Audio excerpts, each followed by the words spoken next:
SM Store, amanah dalam muamalah.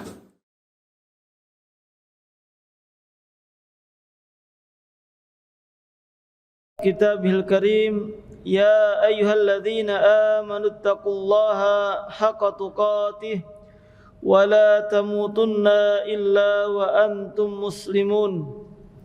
Amma ba'd. Muslimin, para jamaah yang dirahmati oleh Allah Subhanahu wa taala, kita lanjutkan kembali pembahasan kita dari kitab Aqidatut Tauhid karya Syekh Shalih Al-Fauzan hafizahullahu taala, dan kita masih pada pasal yang ke-11, yaitu dari hal-hal yang bisa menafikan tauhid seseorang, yaitu pasal 11 fi bayani hukmil halifi bi ghairillah wa tawassuli wal istighatsah wal isti'anah bil makhluk, yaitu penjelasan tentang hukum bersumpah dengan selain Allah, lalu juga berkaitan dengan tawasul, istighatsah dan isti'anah dengan makhluk.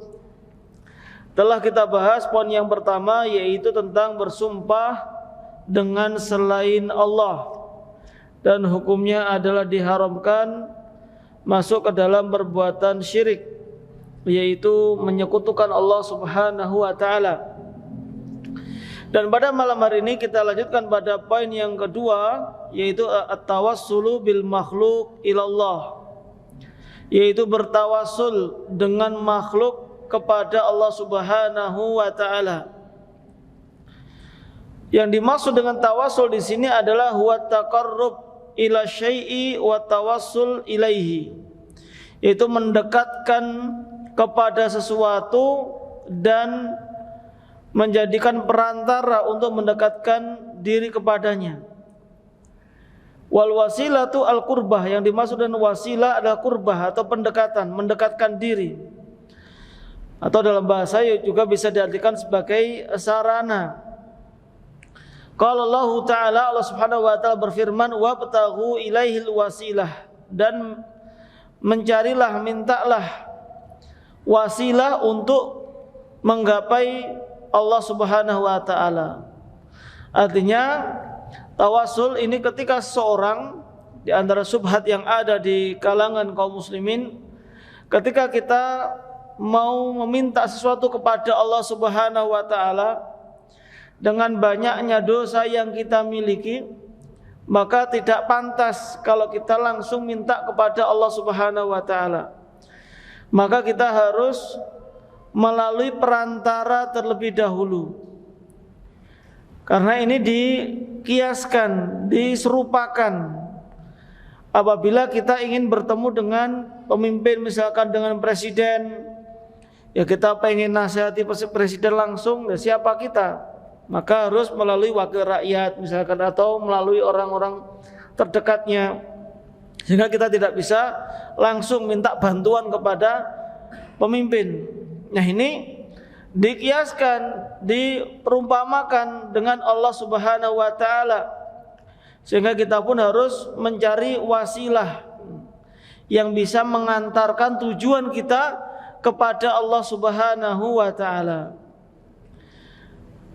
Ayul qurbah ilaihi subhanahu bi ta'atihi, ay al qurbah ilaihi, mendekatkan diri kepada Allah Subhanahu wa taala, maka yang benar adalah bi ta'atihi, dengan taat kepada Allah Subhanahu wa taala, wattibai mardati, dan mengikuti apa-apa yang bisa mendapatkan keridhaan dari Allah. Itu hakikat dari qurbah, hakikat dari tawasul, mendekatkan diri kita kepada Allah Subhanahu wa taala, yaitu dengan menjalankan ketaatan-ketaatan kepada Allah.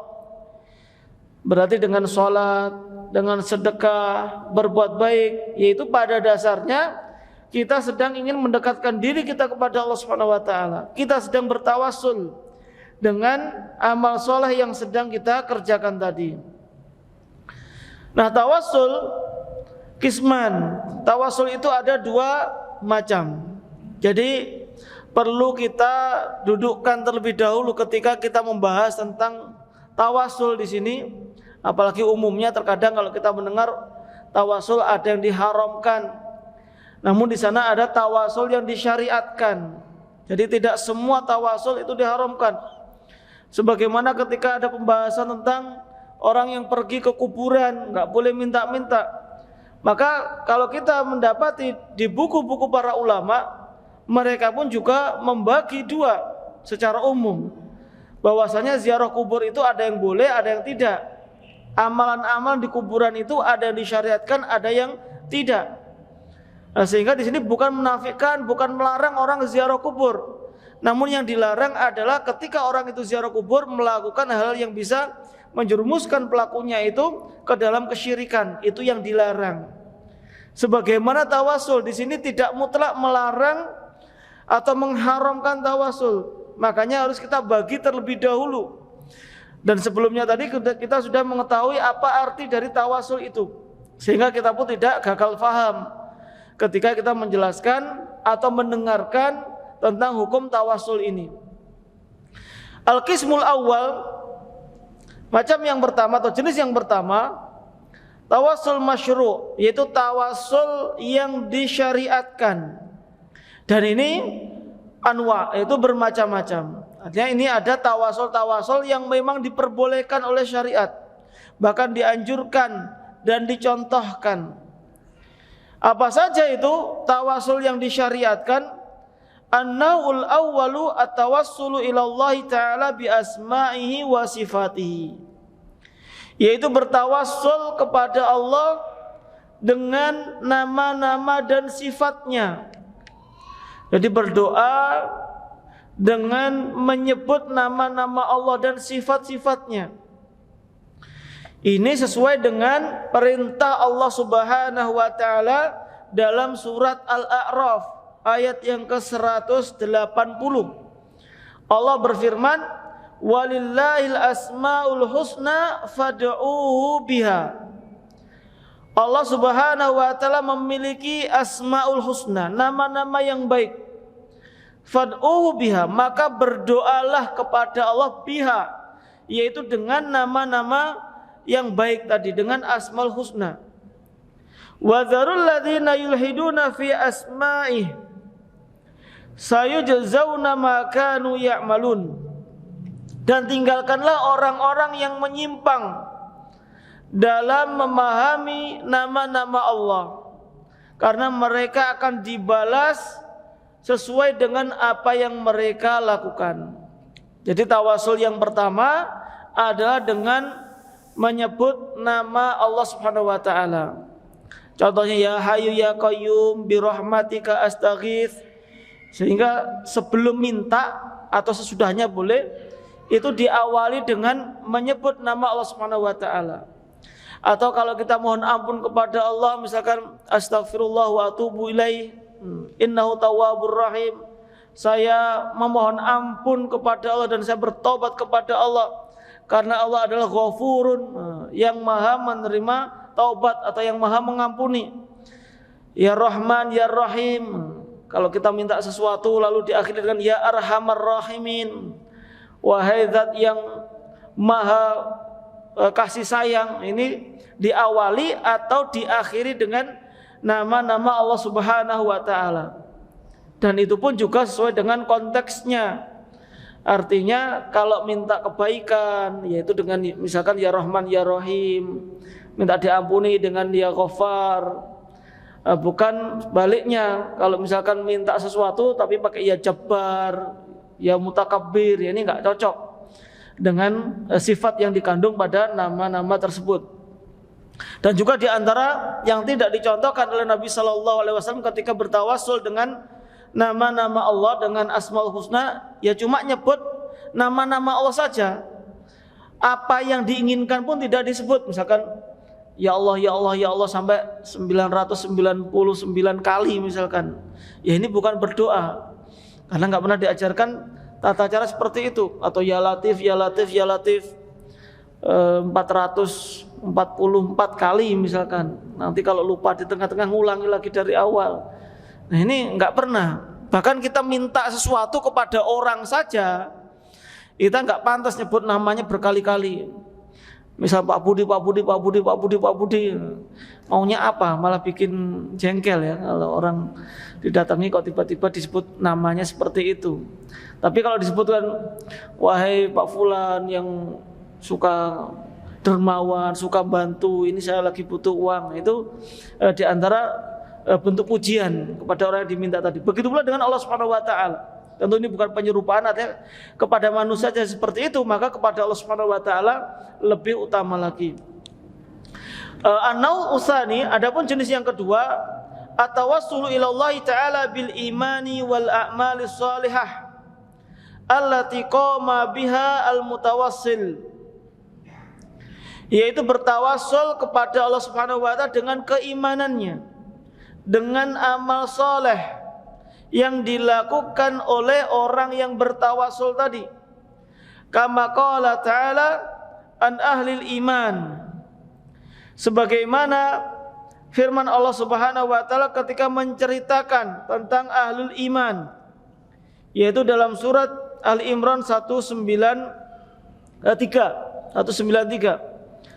Di antaranya orang beriman tersebut mengatakan, yaitu ulul albab, Rabbana innana sami'na munadiya yunadi lil iman. Wahai Rabb kami, sesungguhnya kami telah mendengarkan ada seruan yang manggil, yunadi lil iman, yaitu memanggil untuk keimanan. An aminu bi rabbikum, yaitu agar kalian itu berimanlah kepada Rabb kalian. Fa'amanna, maka kami pun ya beriman. Ada seruan yang minta kita beriman, kita pun beriman. Rabbana faghfir lana dzunubana wa kaffir 'anna sayyi'atina wa tawaffana ma'al abrar. Kami pun berdoa kepada Allah Subhanahu wa taala, wahai Rabb kami, ampunilah dosa-dosa kami dan gugurkanlah kesalahan-kesalahan kami, dan wafatkanlah kami bersama dengan orang-orang yang baik. Artinya ketika dikumpulkan bersama orang yang baik, meninggal dunia dalam keadaan menjalankan ketaatan kepada Allah Subhanahu wa taala. Wa kama fi hadits salasah alladzina intabaqat alaihimus sakhrah, sebagaimana juga dalam hadis tentang 3 orang yang masuk ke dalam gua, kemudian tiba-tiba ada batu yang menutupi pintu gua tersebut sehingga tidak bisa keluar dari gua tersebut. Fasaddat alaihim babal ghar, sehingga batu tadi menutupi pintu gua. Falam yastati'ul khuruj, maka mereka pun tidak bisa keluar. Fatawassalu ilallahi bisalihi a'malihim, maka mereka pun bertawassul dengan amal soleh mereka. Fafarrajallahu anhum, maka Allah Subhanahu wa taala pun memberikan jalan keluar untuk mereka. Fa kharaju yamshuna, sehingga mereka pun bisa keluar dan berjalan setelah batu tadi itu terbuka sendiri. Bagaimana batu tersebut itu keluar? Ya karena tawasul dari orang-orang yang masuk ke dalamnya tadi. Artinya itu menceritakan amal soleh yang terdahulu. Karena dulu saya punya kedua orang tua yang mana saya sangat taat kepada mereka. Setiap hari saya itu ngasih susu kepada kedua orang tua saya tadi. Dan saya nggak akan pernah ngasih kepada anak istri saya sebelum saya ngasih kepada kedua orang tua. Namun suatu ketika saya harus mencari susu itu agak jauh, tidak di tempat biasanya, sehingga pulang ke rumah pun terlambat sampai malam. Pengen ngasih susu tersebut kepada kedua orang tua, tapi ternyata mereka sudah tertidur, sehingga aku pun menunggu kedua orang tuaku tadi tidak memberikan susu kepada anak istri saya sebelum kepada kedua orang tua saya. Ini saking berbaktinya orang tersebut kepada kedua orang tuanya. Lalu sampai paginya orang tuanya sudah bangun, akhirnya dikasihkanlah susu tersebut kepada kedua orang tuanya, baru kemudian kepada anak istrinya. Lalu jika perbuatan saya itu ikhlas karena engkau, karena Allah Subhanahu wa taala, maka bukalah pintu ini. Ya, akhirnya terbuka sedikit. Begitu pula dengan kisah dua orang yang lainnya. Artinya di sini menceritakan tentang amal soleh yang pernah dilakukannya. Kalau dulu saya bantu orang itu ikhlas karena Engkau ya Allah, maka mudahkanlah urusanku. Ini yang telah terjadi. Cuma biasanya kalau kita itu kalau mau sesuatu baru mengerjakan ibadah. Ini perlu ditimbang mana yang lebih dominan niat kita. Pengen puasa. Kenapa pengen puasa? Biar lulus. Padahal ini masih yang akan datang. Berarti dia menjalankan puasanya untuk apa? Ini mana yang lebih besar? Kalau niat puasanya murni karena dunia, biar Allah memberikan dunia, yaitu bisa masuk ke dalam hal yang terlarang juga. Tapi kalau dia tujuannya itu karena Allah Subhanahu wa taala, karena ingin menjalankan ketaatan, dan juga semoga Allah memudahkan urusannya, sehingga yang lebih dikedepankan adalah ibadahnya, keikhlasannya, ya insya Allah tidak masalah. Ya karena memang kita minta apapun kepada Allah, ya dituntut untuk lebih meningkatkan keimanan kita, ketakwaan kita kepada Allah Subhanahu wa taala. Karena Allah sendiri yang mengatakan wa may yattaqillaha yaj'al lahu makhraja. Barang siapa yang bertakwa kepada Allah, Allah akan memberikan jalan keluar. Wa yarzuqhu min haitsu la yahtasib. Dan Allah pun akan memberikan rezeki dari jalan yang tidak disangka-sangka. Sehingga ini perlu dikuatkan niat kita ketika kita melakukan ibadah untuk tujuan dunia tadi. Apalagi itu ibadah yang akan kita lakukan. Tapi kalau dalam contohnya tadi adalah ibadah yang pernah dilakukannya, yang dahulu. Karena kalau dulu kan nggak ada kepentingan duniawi saat ini, waktu melakukannya dulu. Makanya yang dijadikan tolak ukur adalah yang pernah dilakukan.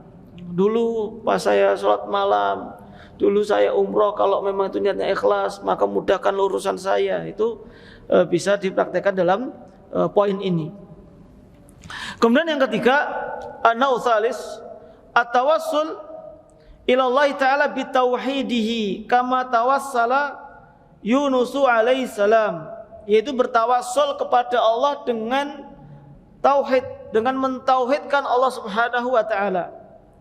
Sebagaimana tawassulnya Nabi Yunus alaihi salam.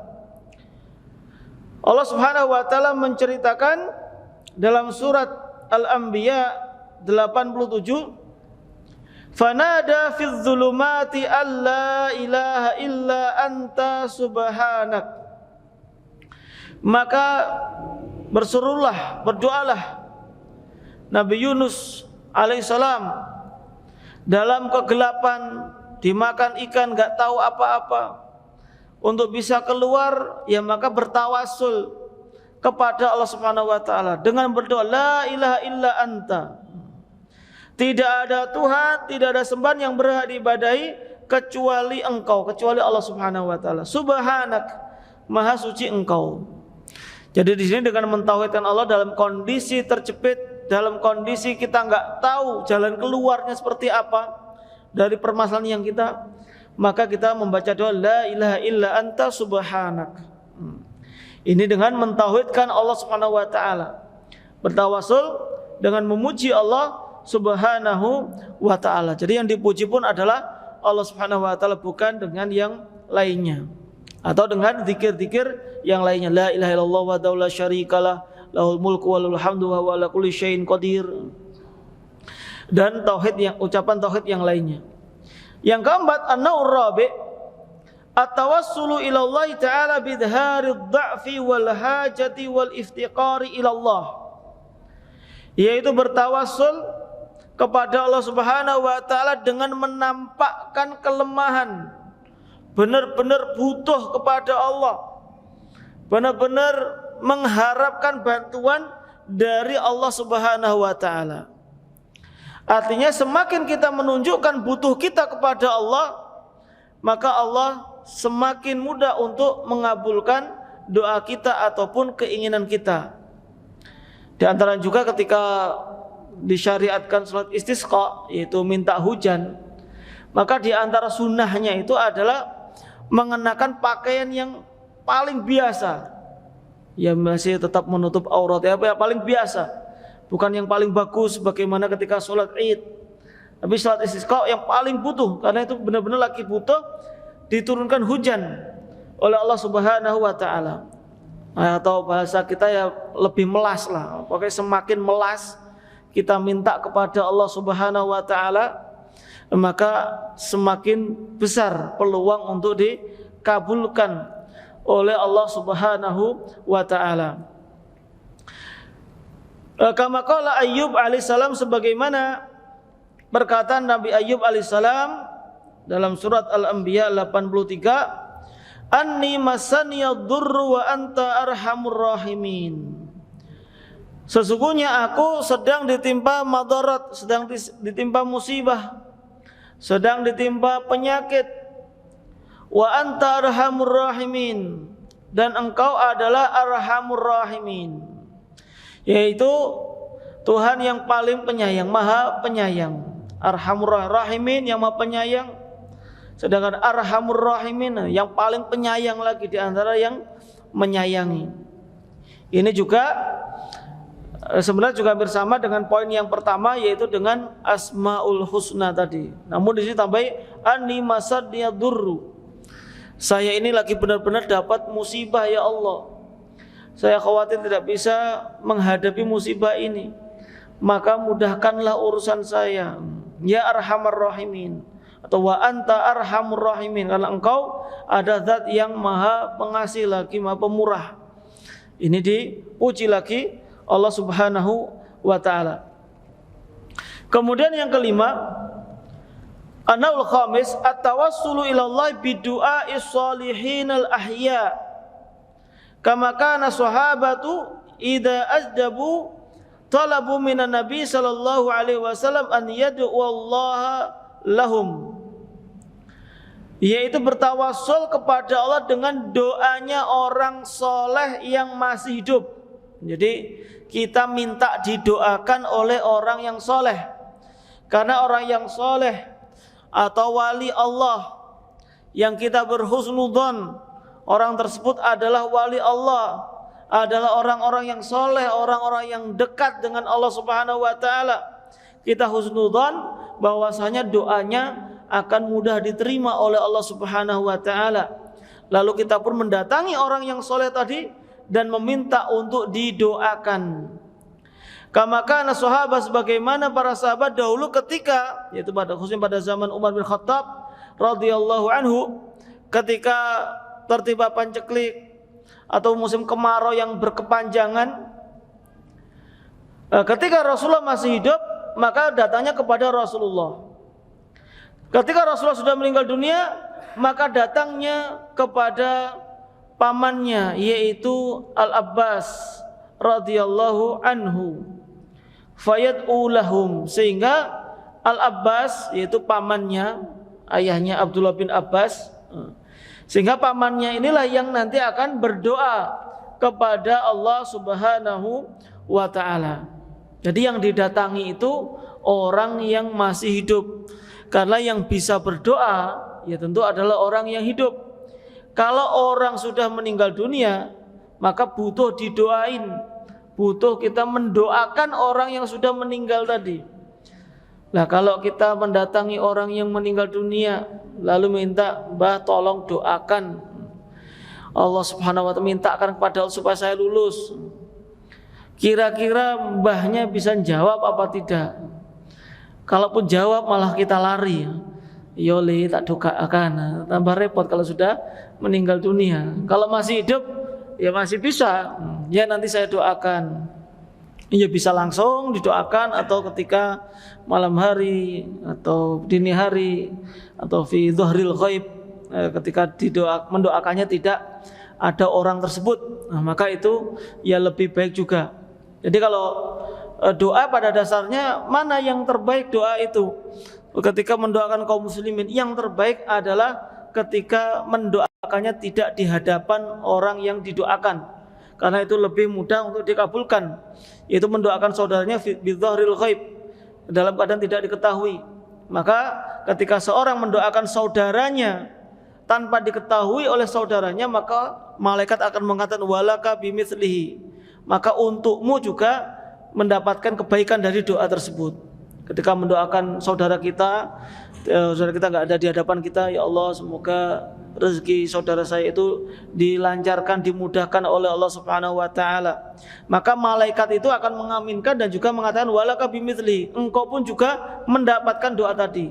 Artinya engkau pun juga didoakan oleh para malaikat untuk bisa mendapatkan rezeki tadi. Maka itu yang utama adalah mendoakan tidak di hadapannya. Meskipun juga tidak dilarang mendoakan seorang ketika berada di hadapannya. Misalkan ada orang yang datang, misalkan tolong doakan saya supaya sukses. Ya tidak masalah mendoakan, semoga engkau sukses.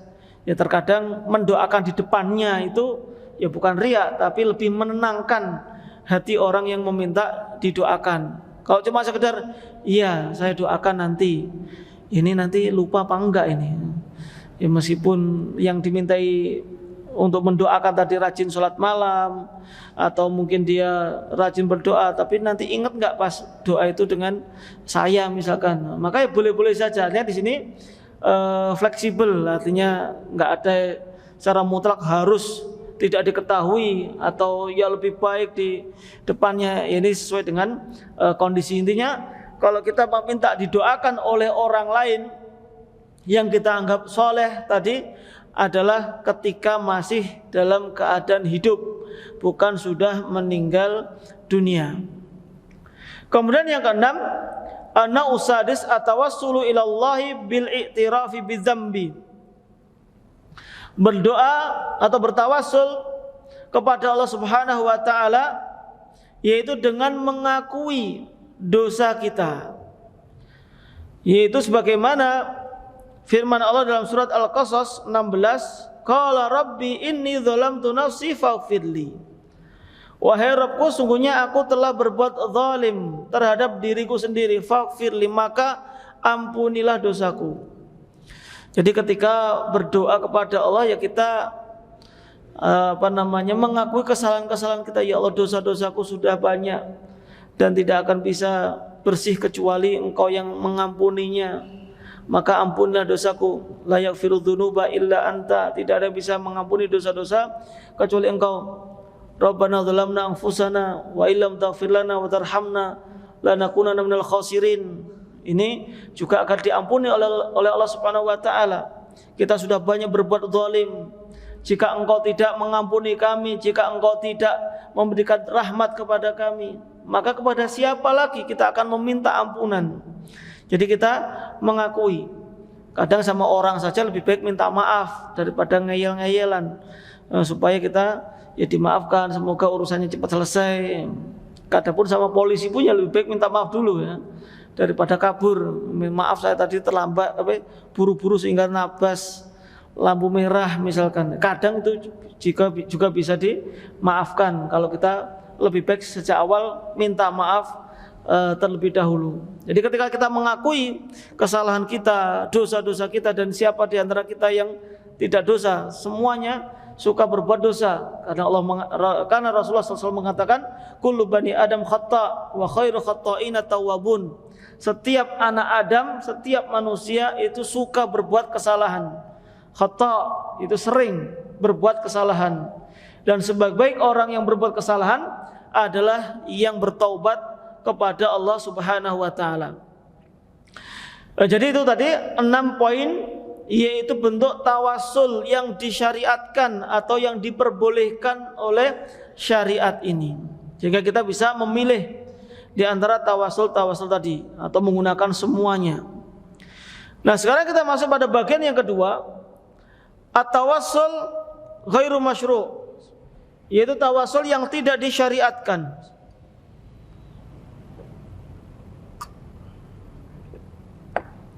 Wa huwa tawassul bima adal anwa'il madhkurati fi tawassul masyru', yaitu bertawassul dengan selain jenis-jenis tawassul yang disyariatkan tadi. Katawassuli bi talabid du'ai wa syafa'ati minal amwat, seperti tawassul dengan minta doa dan syafaat dari orang yang sudah meninggal dunia. wa tawassul bi jahin Nabi sallallahu alaihi wasallam, dan bertawasul dengan kedudukan Nabi sallallahu alaihi wasallam.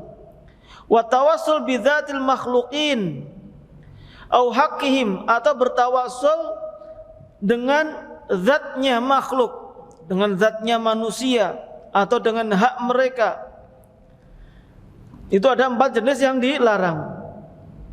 Perinciannya adalah sebagai berikut. Yang pertama, thalabud du'a minal amwati la yajuz. Minta doa, minta didoakan oleh orang yang meninggal dunia, maka tidak diperbolehkan. Kenapa? Li'annal mayyita la yaqdiru 'ala du'a. Karena orang yang mati, orang yang sudah meninggal dunia tidak memiliki kemampuan untuk mengabulkan doa. Enggak ada. Mereka apa saja, permintaan apa saja enggak bisa mengabulkan. Kalau orang yang masih hidup, kita minta uang ya masih bisa dikasih lah, kalau memang orang tersebut memiliki uang. Atau suruh membantunya mengangkatkan barangnya masih bisa lah kalau dia hidup. Tapi orang yang meninggal dunia enggak memiliki kemampuan untuk mengabulkan doanya tadi. Kama kana yaqdiru alaihi fil hayah. Artinya tidak memiliki kemampuan ketika sudah meninggal dunia, kemampuan yang mereka miliki ketika masih hidup. Yaitu ketika masih hidup masih bisa, tapi ketika meninggal dunia enggak bisa. Wa talabu syafaati minal amwati la yajuz. Minta syafaat kepada orang yang meninggal dunia maka tidak diperbolehkan. Jadi datang kepada kuburan yang kita yakini ini kuburannya orang yang soleh, katakanlah ini benar kuburannya orang yang soleh, maka kita pun tidak boleh mengatakan ya fulan, ya syekh fulan, berikanlah saya syafaat di hadapan Allah Subhanahu wa ta'ala. Tetap tidak diperbolehkan karena sudah meninggal dunia. Kalaupun kita ingin mengharapkan syafaat dari Rasulullah sallallahu alaihi wasallam, bukan mintanya kepada Rasulullah, tapi mintanya kepada Allah dengan memperbanyak amal ibadah kita, dengan mengamalkan sunnah-sunnah Rasulullah sallallahu alaihi wasallam, ajarannya, perintahnya kita kerjakan, maka secara otomatis insyaallah akan mendapatkan syafaat dari Rasulullah sallallahu alaihi wasallam. Atau memperbanyak sholawat khususnya di hari Jumat, maka pasti akan mendapatkan sholawat juga, yaitu 10 kali lipat dari Allah Subhanahu wa ta'ala.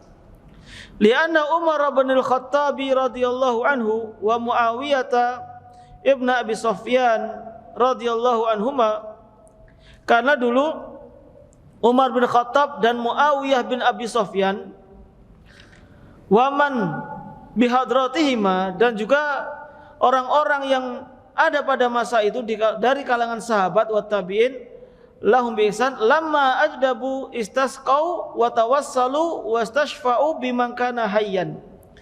Karena yang dipraktekkan oleh para sahabat, khususnya Umar bin Khattab dan Muawiyah, dan tentu ini juga disaksikan oleh sahabat-sahabat yang lainnya, diikuti oleh sahabat-sahabat yang lainnya, ketika musim kekeringan itu memanjang, artinya musim kemarau terus menerus sehingga tidak turun hujan, mereka pun meminta syafaat tadi kepada orang yang masih hidup, yaitu kal Abbas wa Yazid ibn al-Aswad. Umar bin Khattab mendatangi Abbas, Muawiyah mendatangi Yazid. Walam yatawassalu walam yastashfa'u walam yastasqau bin Nabi sallallahu alaihi wasallam la inda qabri wala inda ghairihi.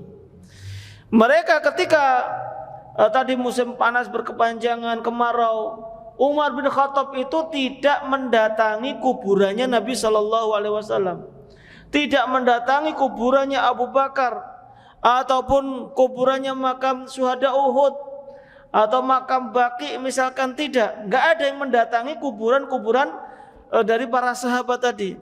Yang mereka datangi adalah orang yang masih hidup, yaitu pamannya Nabi tadi, Al-Abbas radhiyallahu anhu. Bal adalu ilal badal, bahkan mereka pun menggantinya dengan pengganti yang masih hidup. kal Abbas wa kaya Zaid wa qad qala Umaru radhiyallahu anhu. Sehingga Umar pun ketika mendatangi Abbas, ketika mau berdoa kepada Allah Subhanahu wa taala, Umar pun mengatakan, Allahumma inna kunna natawassalu ilaika binabiyina fataskina. Ya Allah, dulu itu kami bertawasul kepada engkau itu dengan perantara nabimu, yaitu ketika masih hidup, yaitu dengan Rasulullah sallallahu alaihi wasallam. Lalu engkau pun ya Allah, engkau pun memberikan kami air hujan. Karena tawasul kami kepada Rasulullah sallallahu alaihi wasallam. Nah, sekarang sudah meninggal dunia. Wa inna natawassalu bi ammi nabiyina faskina. Maka sekarang kami bertawasul kepada engkau dengan pamannya nabimu, yaitu dengan Al-Abbas tadi, faskina, maka turunkanlah hujan kepada kami. Jadi ini yang dilakukan oleh Umar bin Khattab radhiyallahu anhu. Tidak mengatakan Allahumma nahnu natawassalu ilaika binabiyina au bijahi nabiyina. Ya Allah, kami bertawasul kepada engkau dengan jasadnya nabi kami, dengan kedudukan nabi kami. Tidak pernah dilakukan oleh Umar bin Khattab radhiyallahu anhu. Seandainya Rasulullah sallallahu alaihi wasallam ketika sudah meninggal dunia itu bisa menyampaikan doa kita kepada Allah Subhanahu wa taala, tentu itu sudah dilakukan oleh para sahabat. Tentu itu sudah diwasiatkan oleh Nabi sallallahu alaihi wasallam. Padahal beliau adalah manusia yang paling utama. Namun tetap tidak didatangi oleh Umar bin Khattab radhiyallahu anhu. Yang didatangi adalah pamannya. Ya, kalau kita tanya mana yang lebih utama, Nabi Muhammad atau Al-Abbas, maka semua meyakini yang paling utama adalah Nabi Muhammad sallallahu alaihi wasallam. Tapi kalau sudah meninggal dunia, ya kita cuma bisa mengucapkan sholawat saja untuk Rasulullah. Kita nggak bisa sekarang datang ke kota Madinah, ke Masjid Nabawi yang ada kuburannya Rasulullah, mengatakan, ya Rasulullah, iqdi hajati wa Rasulullah, tunaikanlah kebutuhanku. Ya Rasulullah, isfa'li, berikanlah syafaat kepadaku. Ya nggak ada manfaatnya sama sekali, karena Rasulullah sudah meninggal dunia. Faja'alu hadza badalan min dzalik. Maka para sahabat pun menjadikan paman Nabi tadi sebagai pengganti dari Rasulullah dalam bertawasul tadi. Lamma ta'adzara an yatawassalu bihi 'ala al-wajh al-masyru' alladhi kanu yaf'alunahu. Ada mereka mendatangi Al-Abbas karena mereka memang sudah tidak bisa lagi mendatangi Nabi sallallahu alaihi wasallam. Wa qad kana minal mumkin an ya'tu ila qabri fayatawassalu bihi. Dan sangat mungkin sebenarnya mereka mendatangi kuburannya Nabi itu sangat mungkin, gak ada yang menghalangi, gak ada yang mencegah, tapi mereka tetap tidak melakukannya. Ada seandainya boleh, mereka itu pasti bisa mendatangi kuburannya Nabi. Tapi karena mereka mengetahui itu tidak diperbolehkan, tidak dicontohkan oleh Nabi sallallahu alaihi wasallam, tidak pernah diwasiatkan, maka mereka pun tidak mendatangi kuburannya tadi. Fatarkuhum lidzalik dalilun ala adami jawazit tawassuli bil amwat. Maka ketika para sahabat tadi meninggalkan minta syafaat kepada orang yang meninggal dunia, itu menunjukkan tidak diperbolehkannya kita bertawasul kepada orang yang sudah meninggal dunia. La li talabid du'ai wa syafaati minhum wa hum amwat. Tidak pula untuk minta didoakan, minta syafaat kepada mereka karena mereka sudah meninggal dunia. Falau kana talabud du'ai minhu wal istishfa'u bihi hayyan wa mayyitan sawa lam ya'dilu anhu ila ghairihi mimman huwa dunahu. Seandainya minta didoakan atau minta diberikan syafaat kepada orang yang hidup dan kepada orang yang mati itu hukumnya sama, ada seandainya hukumnya sama-sama diperbolehkan, maka para sahabat tentu tidak meninggalkan kuburannya Nabi setelah meninggal dunia. Artinya mereka meninggalkan kuburannya Nabi untuk minta syafaat karena mereka mengetahui bahwasanya minta syafaat kepada Nabi SAW setelah meninggal dunia hukumnya itu tidak diperbolehkan, karena sama saja itu menyekutukan Allah Subhanahu wa ta'ala. Lalu kemudian yang kedua, wa tawassul bi jahin Nabi sallallahu alaihi wasallam au bi jahi ghairi la yajuz. Tidak boleh bertawassul dengan kedudukan Nabi sallallahu alaihi wasallam ataupun kepada selainnya, atau dengan kedudukan selain dari Rasulullah sallallahu alaihi wasallam. Memang ada sebuah hadis yang mengatakan, idza sa'altumullaha fas'alu bijahi fa inna jahi indallahi azim. Jika kalian mau minta kepada Allah, maka mintalah kepada Allah dengan kedudukanku. Artinya bertawasul dengan kedudukan Rasulullah. Demi kedudukan Rasulullah atau dengan kedudukan Rasulullah, maka mudahkanlah urusanku, maka luluskanlah saya dalam ujian. Berarti dia berdoa kepada Allah dengan kedudukannya Nabi Muhammad SAW. Fa inna jahi indallahi azim. Karena sesungguhnya kedudukanku di sisi Allah itu sangatlah agung, sangatlah besar. Ini hadis yang tersebar di sebagian dari kaum muslimin. Namun ini adalah hadisun makdzub, yaitu hadis yang palsu yang didustakan atas Nabi SAW. Tidak ada dalam hadis-hadis yang sahih yang mencantumkan hadis ini. Laisa fi syai'in min kutubil muslimin allati yu'tamadu 'alaiha. Ini tidak dicatat dalam buku-buku kaum muslimin, yaitu buku-buku yang muktabar, artinya yang diakui seperti Kutubut Tis'a. Itu enggak ada hadis ini. Wala dzakarahu ahadun min ahlil ilmi bil hadis. Bahkan tidak ada seorang ahli hadis pun yang menganggap itu adalah bagian dari hadis. Ya, kalau bicara masalah ahli hadis, enggak ada yang mengatakan ini itu bagian dari hadis. Enggak mengatakan itu hadis lemah atau hadis hadis dhaif atau mursal, enggak ada. Hadis maudhu enggak ada. Ya karena memang bukan hadis sama sekali. Ucapan manusia saja. Wa madama la yasihu fihi dalilun fa huwa la yajuz. Maka selama itu tadi dikatakan sebagai hadis saja enggak boleh, maka tidak boleh dijadikan sebagai hujjah. Li'annal ibadati la tathbut illa bidalilin sarihin. Karena sesungguhnya ibadah itu tidaklah tetap, tidak bisa diamalkan kecuali dengan dalil yang sharih, dengan dalil yang tegas, yang mengajarkan bolehnya tawasul misalnya. Kalau memang tidak ada dalil yang menyebutkan hal demikian, maka dilarang atau tidak diperbolehkan bagi kita semuanya untuk mengamalkannya. Jadi meskipun kedudukan Rasul itu sangat tinggi, bagaimanapun juga Rasulullah itu tetaplah manusia. Manusia yang tidak bisa mengabulkan doa kita. Banyak Rasulullah itu kan Abdullahi wa Rasuluhu, hambanya Allah dan Rasulnya. Ketika dikatakan hambanya Allah, itu bantahan kepada orang yang mengagungkan Rasulullah sampai pada level ketuhanan. Oh ini karena yang bisa mengabulkan doa, yang bisa menghidupkan orang yang mati, bahkan diciptakannya langit dan bumi ini karena karena Rasulullah SAW. Ini berarti berlebihan.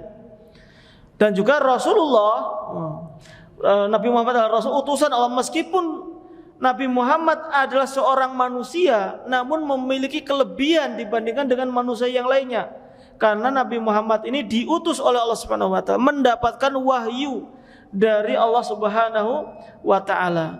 Sehingga kita harus pertengahan dalam menyikapi kedudukan Rasulullah sallallahu alaihi wasallam. Para jamaah yang dirahmati oleh Allah Subhanahu wa taala, mungkin itu yang dapat kita sampaikan pada kesempatan di malam hari ini. Adapun tawasul yang diharamkan poin yang ketiga dan keempat kita bahas pada pertemuan berikutnya insyaallah taala.